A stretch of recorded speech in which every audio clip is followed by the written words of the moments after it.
আজকে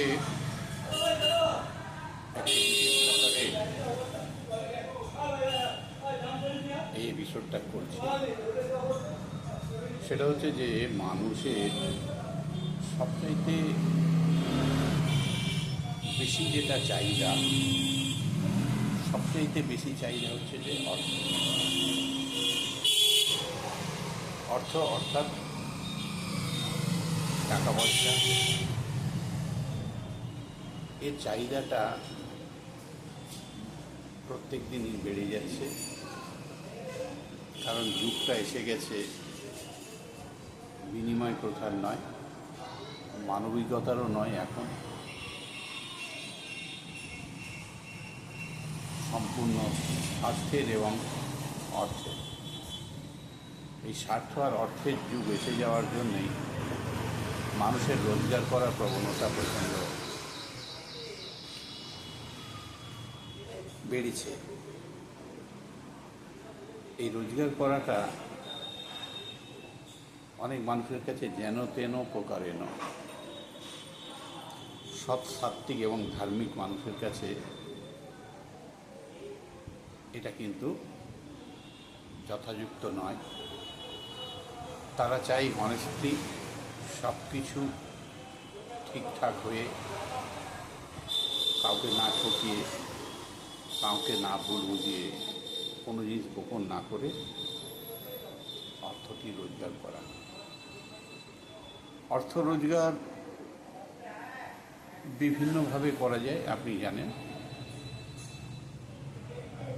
কোনো প্রফেশনের মধ্যে থেকে, কোনো ব্যবসার মধ্যে থেকে, চাকরি করে, দিনমজুরি করে এবং শেয়ারে টাকা লাগিয়ে, ব্যাংকে বা কোনো মিউচুয়াল ফান্ড বা কোনো জায়গায় বিনিয়োগ করে প্রভৃতিভাবে টাকা উপার্জন করা। একটা টাকা উপার্জন করতে গেলে যেটা বেসিক্যালি লাগে, যেরকম বিনিয়োগ বা ইত্যাদিতে, এতে একটু অনুমান শক্তির কাজ করে। সেই অনুমান শক্তিটা যদি আপনার দৃঢ় হয়, তাহলে আপনি এখান থেকে সহজে ভালো রোজগার করতে পারবেন। টাকা রোজগার করতে গেলে যদি আপনি কোনো প্রফেশনে থাকেন, সেই প্রফেশনের সম্যক জ্ঞান যদি থাকতে হয় এবং সেখানে যদি আপনার সেই জায়গাটা যদি খুব অর্থযোগী জায়গা হয়, মানে খুব অর্থের ছড়াছড়ি আছে, বৈভব আছে বা অর্থের প্রাচুর্য আছে, সেই রকম কোনো যদি প্রফেশন আপনি চয়ন করেন, তাহলে সেখানেও একটু সাধারণের তুলনায় বেশি অর্থ উপার্জন করা যায়। যেরকম আপনি স্বর্ণ বা হীরক ব্যবসায়ী যদি হন, বেসিক্যালি আপনার রোজগারটা একটু অন্য রেঞ্জে থাকবে। কারণ হচ্ছে যে এটা একটা ডিলিংস থেকেই, একটা ইনভেস্টমেন্ট থেকে অনেক টাকা উপার্জন করা যায়। ধরুন 50,000 টাকা একবার লেনদেন হলো, হয়তো সেখানে 5,000 টাকা রোজগার হয়ে গেল সঙ্গে সঙ্গে। দিনে যদি এটা 5টা হয়, সেই টাকাটা আপনি রোল করে, আর 5বার রোল করে আপনি 25,000 টাকা রোজগার করে দিতে পারবেন। কিন্তু সেই জন্যে টাকা রোজগার করার জন্যে বা অর্থ উপার্জন করার জন্যে আপনাকে পথ আগে বাছতে হবে। কোন পথে গেলে আমার অর্থ রোজগার সহজ হবে, এবং আপনি একাধিক পথও গ্রহণ করতে পারেন। কারণ মানুষ শুধু একটা দিকেই অর্থ রোজগার যদি করবে ভাবে, সেটা তার একটা সীমাবদ্ধতা বা সীমিত ভাব থাকতে পারে। আবার অর্থকে ঠিকভাবে সাজিয়ে সকাল থেকে রাত্রের মধ্যে আপনি বিভিন্ন জায়গায় খাটিয়েও কিন্তু অর্থ রোজগার করতে পারবেন। অর্থাৎ অর্থকে আপনি ইনভেস্টমেন্ট করে কত দ্রুত খাটিয়ে নিতে পারছেন বা দ্রুত তার ট্রান্সফার করে নিতে পারছেন, তার উপরেও কিন্তু একটা অর্থের রোজগারের সম্ভাবনা থাকে। তা আমরা অনেক ক্ষেত্রেই রিস্ক নিই না, অনেক ক্ষেত্রে টাকাটা ইনভেস্টমেন্ট করার আগে আমরা রিস্ক আছে ভেবে অনেক ক্ষেত্রে নিই না, এবং রিস্ক যেখানে কম সেখানে কিন্তু অর্থ রোজগার কম হবে, যেখানে রিস্ক বেশি সেখানে অর্থ রোজগার বেশি হবে। কিন্তু এই রিস্ক সঙ্গে আপনার যদি সেই সাবজেক্টে যেখানে অর্থটা আপনি ইনভেস্ট করছেন সেখানে যদি আপনার সম্যক জ্ঞান না থাকে, অপরের প্ররোচনায় বা কেউ বললো বা আপনার মনে হলো বা ভেবে ফেললেন, এখানে কিন্তু রোজগার করা যাবে না।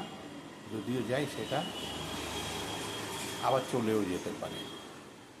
যেরকম আমরা লটারির টিকিট কাটি, লটারির টিকিট কাটাতে অনেকে অনেক সূক্ষ্ম জায়গাকেও কাজে লাগায়। যেরকম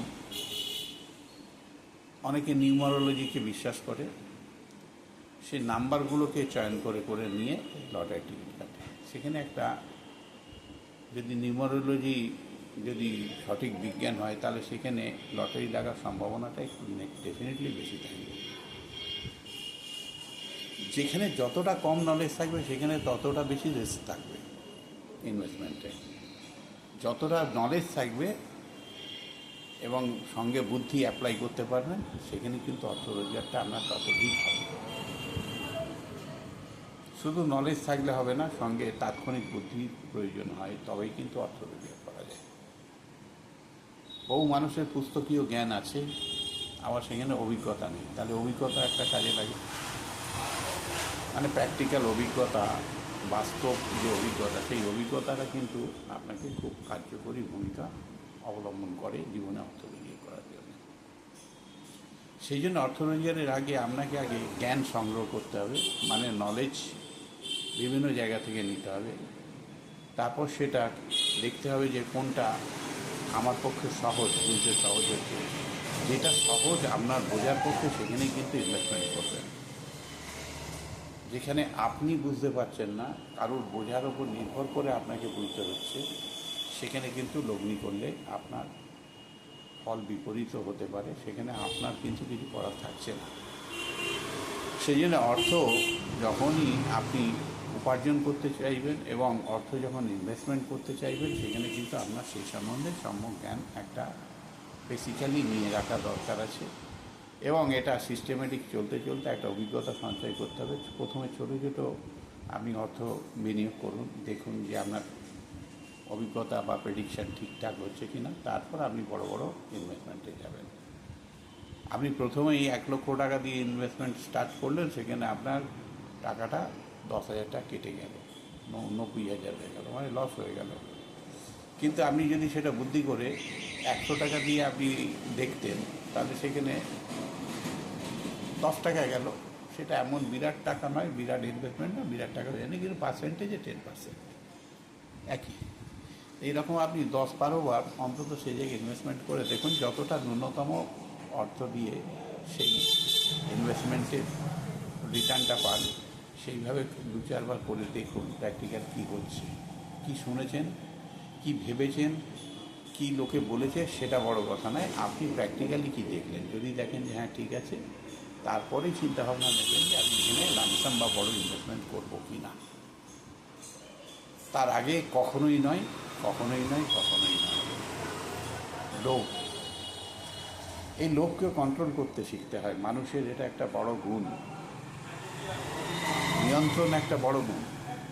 যেখানে নিয়ন্ত্রণ থাকবে না সেখানে অ্যাক্সিডেন্ট হবে, সেখানে তাড়াতাড়ি আপনি পৌঁছে যেতে পারেন, আবার অ্যাক্সিডেন্টের সম্ভাবনা আছে। সেই জন্যে নিয়ন্ত্রণহীনতা মানুষকে অনেক ব্যাপারেই ক্ষতিগ্রস্ত করতে পারে। সেই জন্যে আপনি দেখবেন যে আপনার স্পিডের সঙ্গে নিয়ন্ত্রণ আছে কি না। যুগটা হচ্ছে স্পিড উইথ কন্ট্রোলের যুগ, অর্থাৎ স্পিডের সঙ্গে যদি নিয়ন্ত্রণটা ঠিক করতে পারেন, তাহলে আপনি একজন দক্ষ চালক, এক্ষেত্রে জীবনের পরিচালক। সেই জন্যে এই ফর্মুলাটা সবসময় মাথায় রাখবেন। বর্তমান দিনে স্পিড উইথ কন্ট্রোলের যুগ, দ্য এরা ইজ স্পিড উইথ কন্ট্রোল। অর্থাৎ দ্রুততা চাই, সঙ্গে কন্ট্রোলিং পাওয়ার চাই, তার পাশাপাশি তাৎক্ষণিক বুদ্ধিমত্তা একটা প্রয়োজন হয় অর্থ রোজগার করতে গেলে। 2 হচ্ছে যে এটা তো গেল আপনি যখন কোনো ইনভেস্টমেন্ট করেই অর্থ রোজগার করবেন। কিন্তু ইনভেস্টমেন্ট ছাড়াও আপনি কোনো ব্যবসা করতে পারেন। এটা কাঁচা জায়গাতে লাগিয়ে ব্যাংক, বিমা ইত্যাদি মিউচুয়াল ফান্ডের কথা বললাম। এবার ব্যবসায় বিনিয়োগের ব্যাপার আছে। আপনি সেরম ব্যবসাই করবেন যে ব্যবসাটা আপনি বেশ কিছু মানুষের সঙ্গে থেকে দেখেছেন, উপলব্ধি করেছেন এবং প্র্যাকটিক্যালি দেখেছেন যে এই ব্যবসায় এইভাবে লাভ হয়। একটু ইনভেস্টমেন্টের আগে দেখে নিতে হবে সেই ব্যবসাটা আপনি দেখেছেন কি না, জানেন কি না, করেছেন কি না। কারুর কথা শুনে বা এখন ভিডিও দেখে আপনি উৎসাহিত হয়ে বিরাট টাকা ইনভেস্টমেন্ট করবেন না। সেক্ষেত্রে বলবো যে প্রথমে আপনি একটা ছোটো টাকা ইনভেস্টমেন্ট করে দেখবেন যে হ্যাঁ আসছে এবং মানুষও আপনার থেকে নিচ্ছে। কারণ আপনি ইনভেস্টমেন্ট করলে লাভ আছে দেখবেন 40%, কিন্তু মানুষ আপনার থেকে কিনছে না, নিচ্ছে না। তাহলে আপনাকে ভাবতে হবে আপনার থেকে নিচ্ছে না, কিন্তু এক্সওয়াইয়ের থেকে নিচ্ছে, সে 40% ইনকাম করছে, সে করতে পারে। কিন্তু আপনি ভাবলেন যে আপনিও বিক্রি করতে গেলে আপনি করবেন।